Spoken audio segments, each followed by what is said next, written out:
모든 부모는 내 자녀가 솔로몬과 같이 크기를 바랍니다.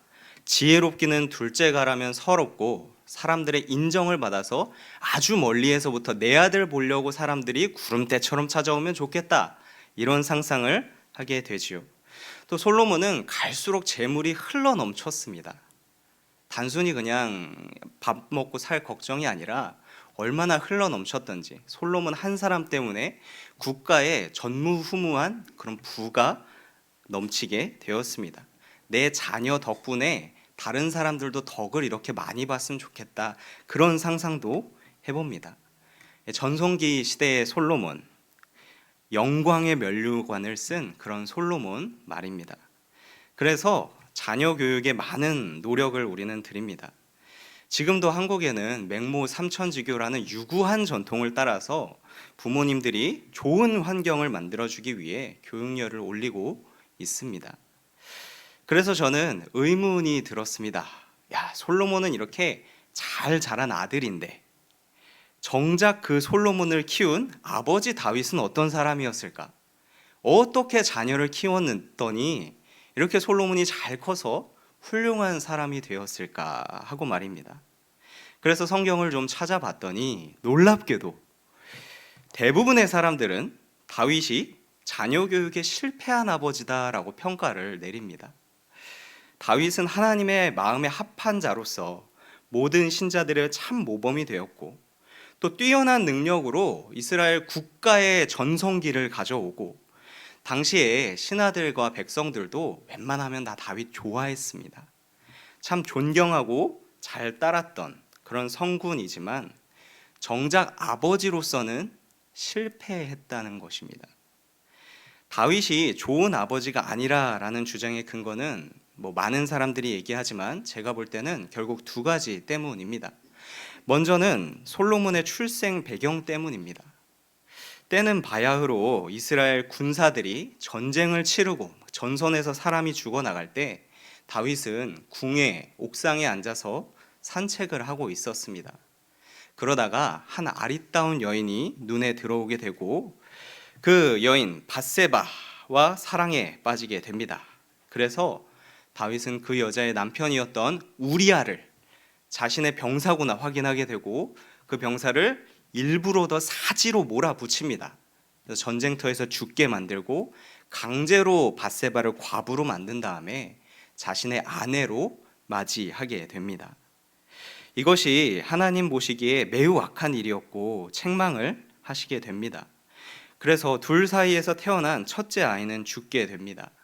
참 다행인 것은 다윗이 이때 철저하게 회개했다는 것입니다. 그리고 그 이후에 하나님께서 다윗을 용서하시고 태어난 아이가 솔로몬입니다. 하나님은 다윗의 회개를 받으시고 다윗을 용서했습니다. 그리고 이후에 태어난 둘째 아이를 사랑한다라는 의미에서 솔로몬의 이름을 여디디아라고 지어주기까지 했었습니다. 다윗과 하나님 사이의 문제는 이제 다 해결됐습니다. 하지만 모든 사람이 하나님은 아니죠. 주변 사람들은 이 가정을 어떻게 생각했을까요?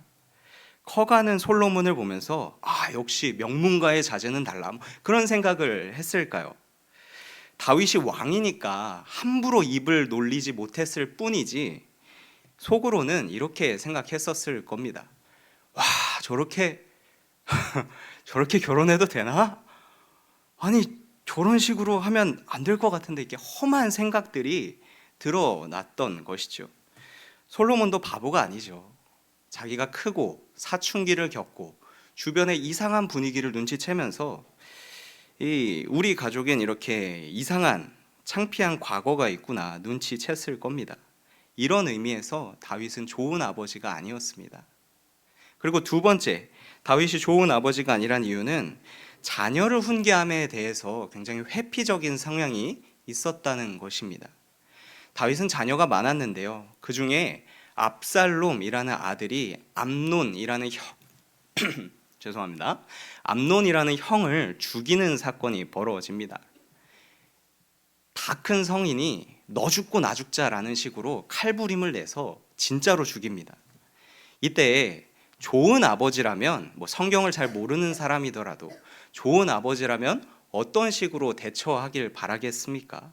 이유가 어찌됐든 상황 정리 딱 하고, 그리고 너는 이래서 잘못했네, 너는 이래서 이렇게 회개해야 되네, 엄격하게 책망할 것은 책망하고, 그 이후에 자녀를 위해서 기도해 줄 줄 아는 그런 인자한 아버지를 상상할 것입니다.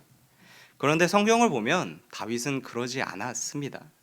그저 슬퍼했다, 통곡했다, 그런 감정적인 대응만 나오고 끝이 납니다. 나중에 이 압살롬이 삐뚤어져 가지고 아버지를 향해서 반역을 일으킬 때도 다윗은 열심히 막 행정적인 그런 절차들을 준비하고 그런 거에는 뛰어난 능력을 보이지만, 정작 압살롬의 죽음에는 그냥 슬퍼하면서 내 아들아, 압살롬아, 압살롬아, 차라리 내가 너를 대신해서 죽었더라면, 그런 슬퍼하는 모습만 보이고 명백하게 압살롬이 잘못했다, 그런 말을 안 합니다. 자녀가 명백히 잘못을 저지르면 부모로서 훈계를 해야 하는데, 그리고 질서를 바로잡아 주어야 하는데, 그런 역할을 안 하고 어물쩍 넘어가는 것이죠. 그래서 다윗은 이스라엘한테는 참 좋은 왕이었습니다. 우리한테도 다윗 하면 하나님의 마음에 합한 자, 좋은 위대한 사람, 시편을 많이 쓰고 좋은 말씀이 많이 남은 사람, 그렇게 남았지만 바깥에서 자라는 사람이 집안에서는 좋은 아버지가 아니었다는 것이죠. 놀랍지 않습니까? 이런 아버지 밑에서 솔로몬이 나왔습니다. 사실 그게 가능한 이유는 말년에 다윗이 아들을 솔로몬만큼은 잘 교육했기 때문입니다. 다른 아들들에겐 그렇게 하지 못했지만 시간이 흐르고 다윗은 솔로몬에게만큼은 자기 신앙을 가르치고, 자기가 하나님을 향해서 얼마나 큰 사랑을 품고 있는지, 얼마나 사력을 다해서 하나님을 사랑하는지를 진심을 보여줍니다. 그리고 솔로몬을 위해서 기도해 줍니다. 역대상 29장에 보면 다윗이 자기 아들 솔로몬을 부르고, 그리고 각 나라의 지도자들을 불러서 그 사람들 앞에서 성전을 건축하기 위해 모은 금, 은, 보석 등등을 쉽게 말하면 건축 헌금을 드리는 그런 장면이 나오는데요. 그 양이 어찌나 많았던지 금만 3,000달란트였습니다. 1달란트는 34kg고 대략 3,000달란트면 10만 2,000kg이며 5월 7일 사는 시세로 금을 계산해 보니까 원화로 금만 18조 원입니다. 개인으로는 전무후무한 금액을 헌금한 거죠. 일주일, 아무리 다윗이 왕이라지만 1년 모아서 이렇게 모을 수 있겠느냐, 평생 모은 겁니다. 내가 하나님의 성전을 사모하는 마음으로 이렇게 모아왔다. 그러면서 다윗 진심의 일부를 또 뒤에 말하는데요, 제가 읽어드리도록 하겠습니다. 부와 귀가 주께로 말미암고 또 주는 만물의 주제가 되사 손에 권세와 능력이 있사오니 모든 사람을 크게 하심과 강하게 하심이 주의 손에 있나이다. 나의 하나님이여, 주께서 마음을 감찰하시고 정직을 기뻐하시는 줄을 내가 아나이다. 내가 정직한 마음으로 이 모든 것을 즐거이 드렸사오며 이제 내가 또 여기 있는 주의 백성이 주께 자원하여 드리는 것을 보오니 심히 기쁘도소이다. 아멘. 사람이 크고 강하게 되는 것은 세상의 주인인 하나님께 달려 있습니다. 그리고 하나님께서 원하시는 것은 나의 정직한 마음이니 내가 기쁨으로 드릴 수 있는 것을 하나님께 드립니다. 이것이 다윗의 신앙이었죠. 자기 아들도 있고 지도자들도 있고 다 있는 앞에서 이런 자기 신앙을 고백합니다. 그리고 다윗의 기도가 19절에 이어지는데요, 함께 읽어보겠습니다. 또 내 아들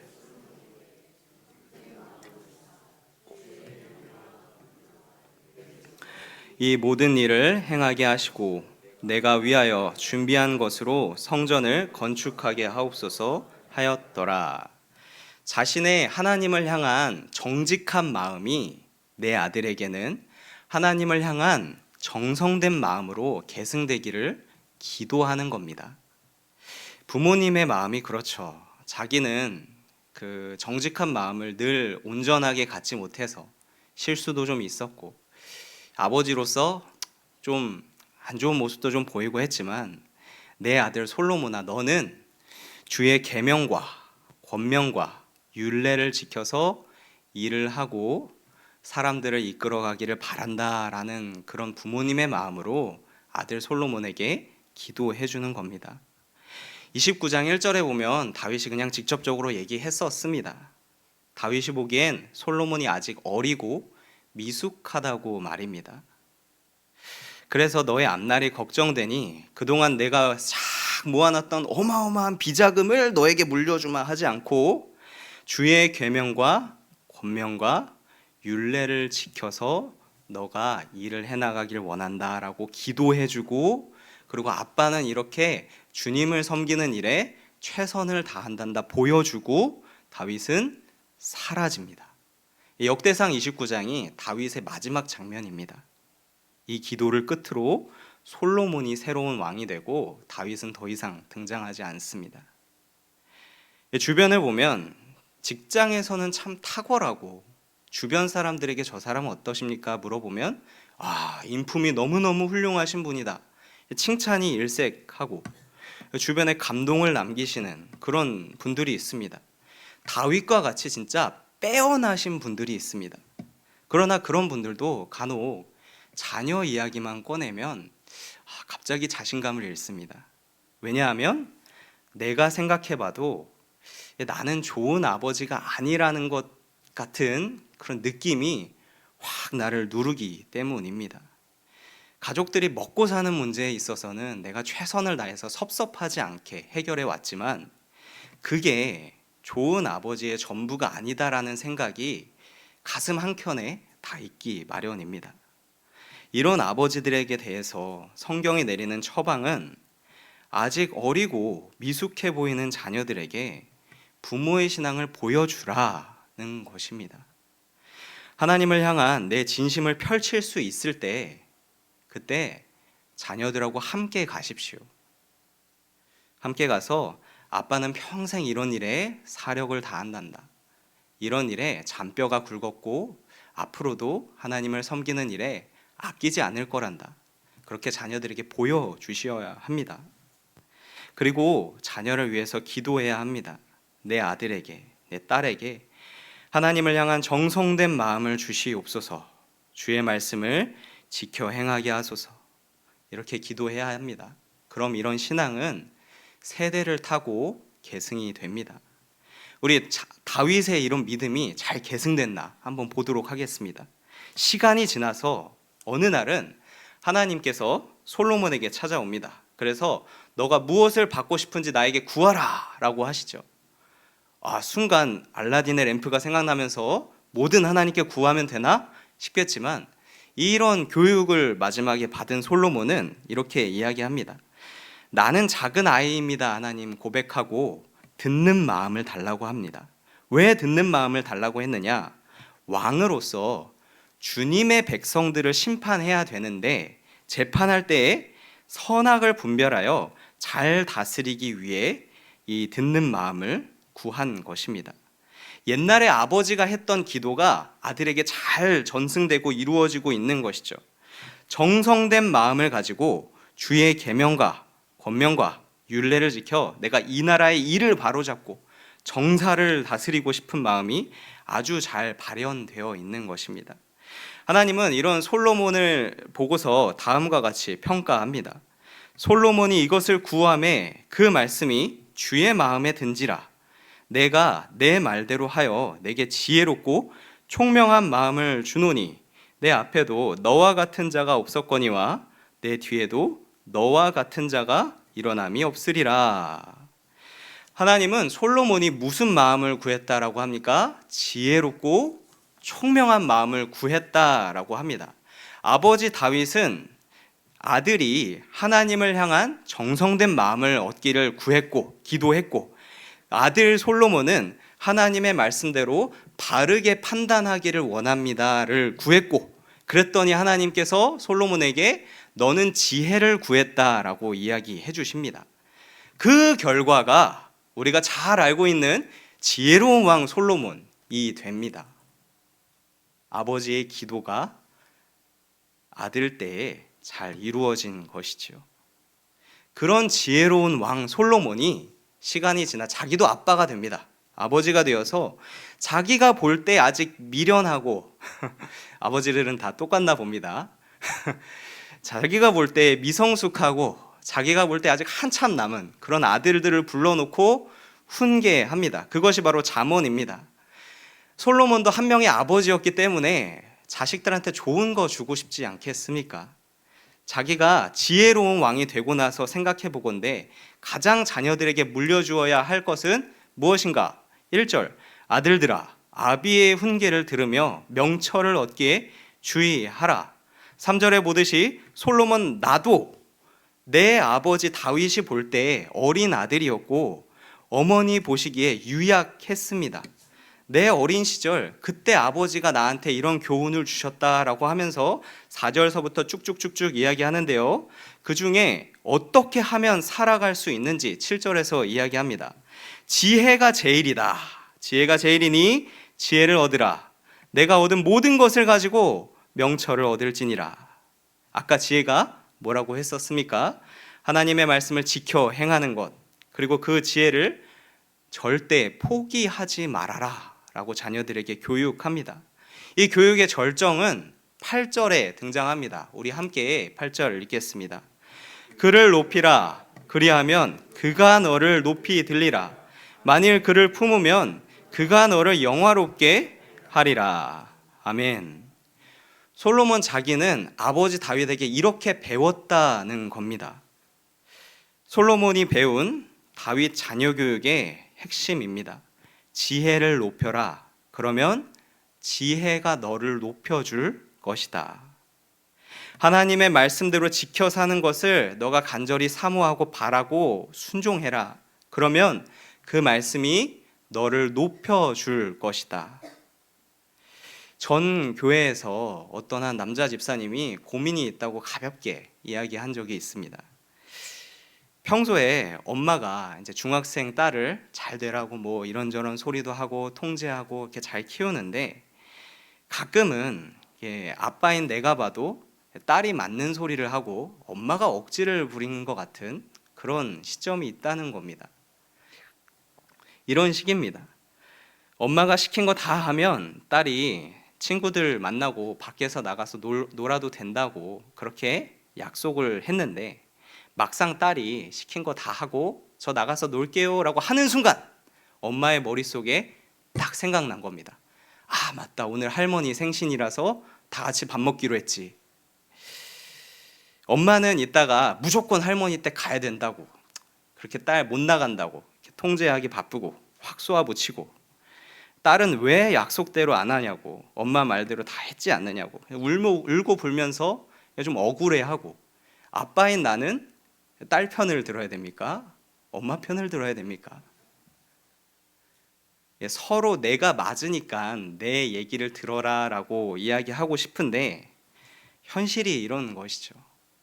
뭐 1 더하기 1이 뭡니까? 2입니다. 뭐 그런 거야 뭐 다 알지만 인생을 두고 봤을 때 무엇이 좋은 선택인가? 무엇이 지금 당장 뭐 입에 달진 않더라도 지혜로운 선택인가? 우리 사람은 쉽게 구별할 수 없습니다. 그저 그때그때 조금 더 나아 보이는 것을 쫓으면서 사는 것이 전부이지요. 이런 인생들을 하나님께서 불쌍히 여기사 하늘의 법도를 주십니다. 당장 내가 보기엔 나를 높이고 내가 높아지기 위해서 힘도 필요하고 돈도 필요하고 실력도 필요하고 주변의 인정도 좀 받아야겠고, 그래서 편안하게 좀 인생을 살고 그런 것이 우선인 것 같으나 하나님의 말씀대로 지켜 사는 것이 결국에는 내가 높아지는 길입니다. 지혜를 높이라. 그리하면 지혜가 나를 높이 들리라. 정확히는 지금 눈에 보이지 않지만 그 말씀을 믿고 그대로 순종해 보는 것이죠. 다윗도 좋은 아버지는 아니었지 않습니까? 왕이니까 사람들이 함부로 말을 이렇게 못했을 뿐이지 아버지로서 어떻게 말 못할 흠들이 많이 있었습니다.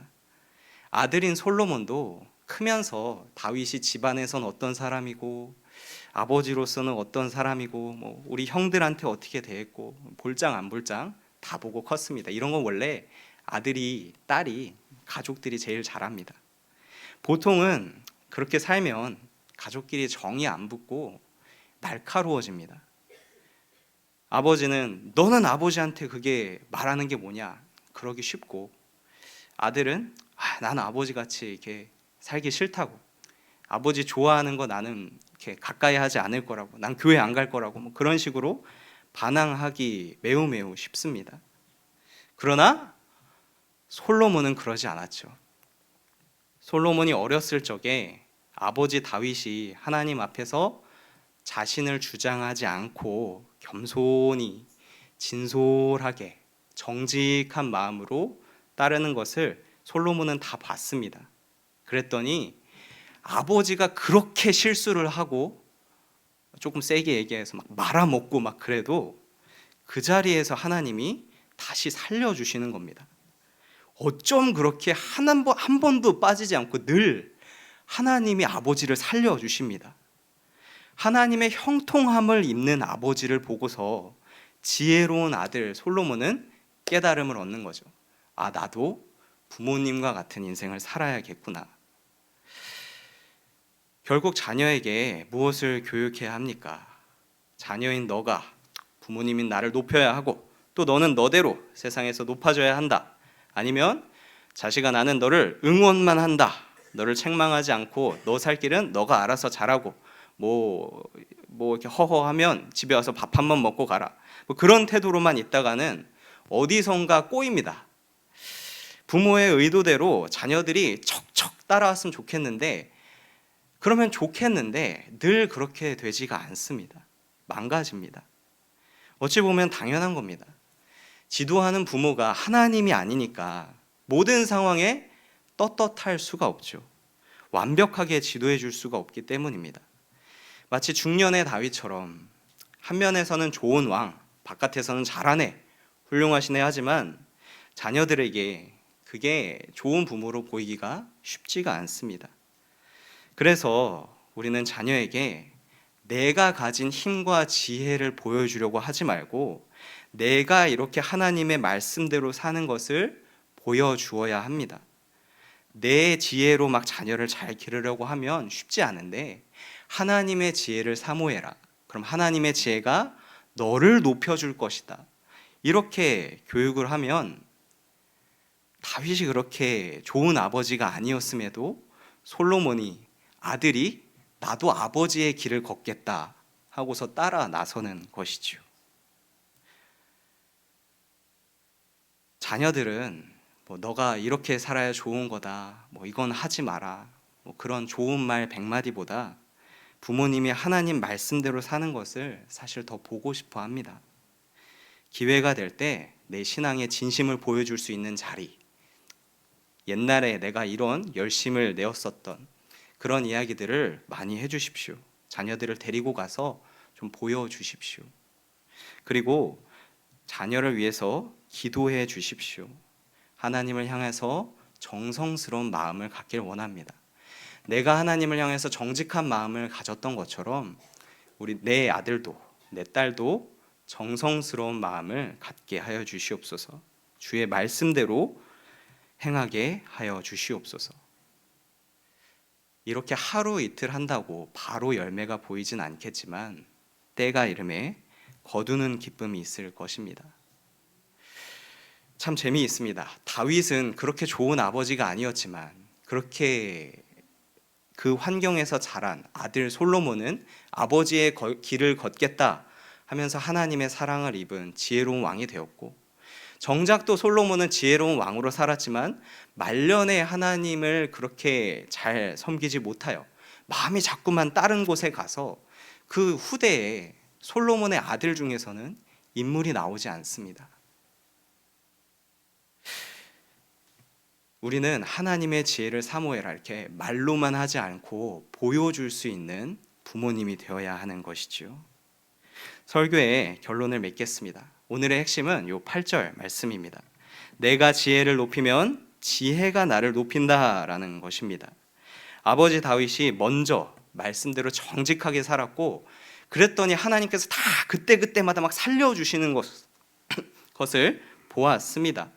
아들 솔로몬이 그것을 보고 옳게 여겼습니다. 그래서 자기도 그 길을 걷겠다 하고 자기 아들들에게도 내 아버지께 배운 신앙의 길을 잘 전수해 줍니다. 먼저 우리 부모 세대에게 지혜를 높이고 지혜가 부모를 높이는 그런 복이 충만하게 임하기를 원합니다. 그리고 자녀들이 그 신앙을 잘 계승받아서 하나님과 세상에서 높임을 받게 되기를 소망합니다.